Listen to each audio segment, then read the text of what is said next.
So here we go. This could have been a couple of different things. You know, the humidity level, I didn't mix up my paint well enough.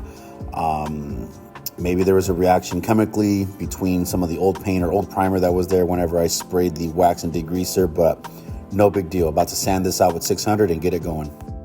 And just like anything else, you know, you have a plan and it just doesn't go accordingly. So I ended up grabbing some 120 grit and really getting into this panel here. And with anything, you got to get it flat. You know, you can't spray on top of any kind of buildup or any kind of wrinkle that the paint reaction has. So you got to do what you got to do. And here's a shot of the Rattle Can primer, automotive primer that I got from Amazon. Excellent pricing. I'll drop the link down below.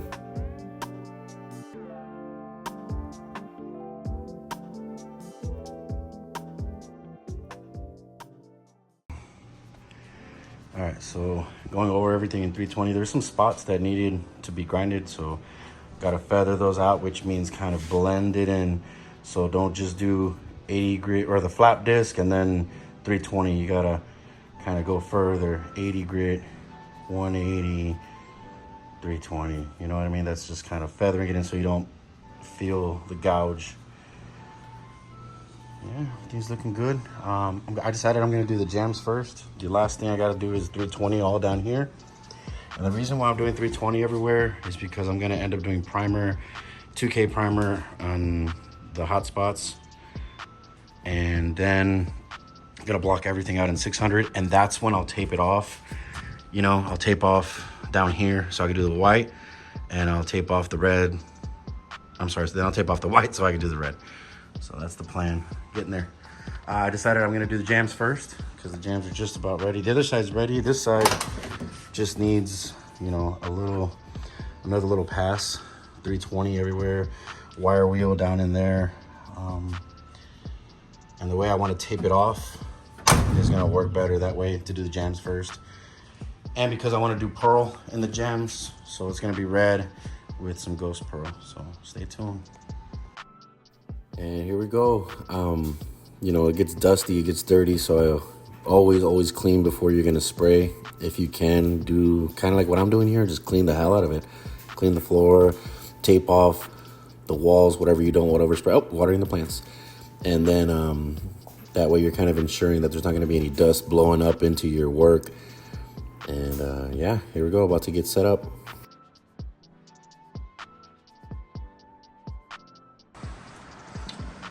So nothing crazy, we're just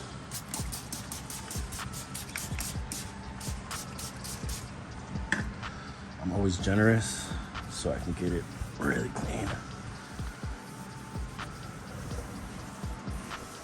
Just make your way all the way around.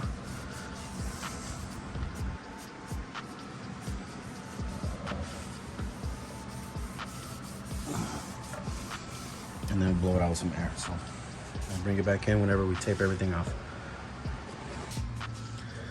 All right, so I'm taping along the edge and I'm not being too cautious because I'm gonna end up painting out here. So when I do that, that's when I'll tape off really nice and fine here. And I'm back taping here. So basically the sticky side is facing me.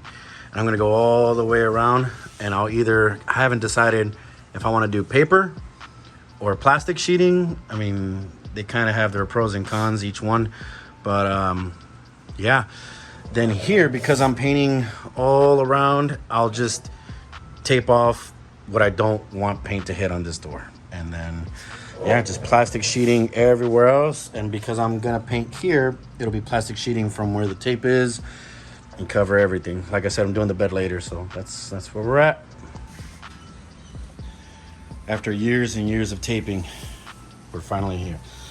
But I still have a whole nother side to go. This tape, I'm not liking this tape. Might just be too humid, I don't know. But, yep. One more side and then we'll spray. All right. So here's what it's looking like. This side took forever. A lot of paper. This side was a lot faster. I think plastic sheeting is the way to go for back taping. It was a lot faster. So we're about to load up some primer and get it going.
All right, so got primer where we want it. I'm really impressed with this line, it's super fine. One trick that I learned is if you're gonna meet in the middle here, like somewhere where it doesn't matter, I ran one piece of tape along the top. When I come back and do the red, I'll run a piece of tape along the bottom because here it really doesn't matter. There's gonna be a trim piece. So I guess that's one thing, but the jams came out nice, check it out.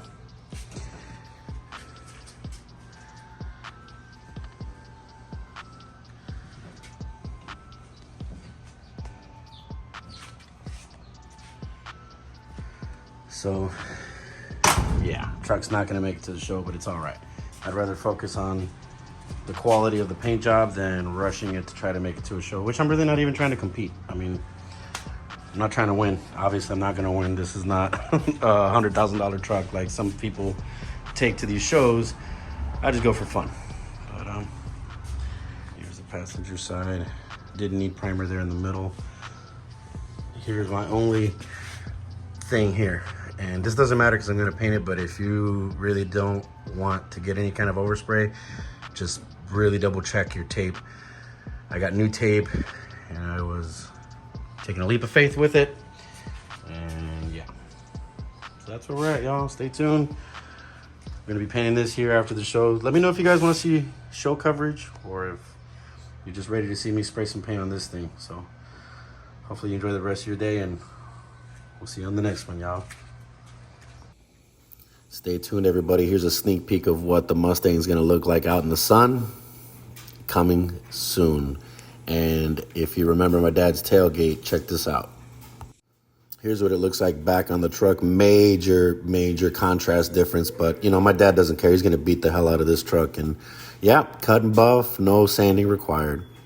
I hope you have an amazing rest of your day. And stay tuned. There is a lot coming. And we got to grill some tacos or do something, y'all. Stay tuned.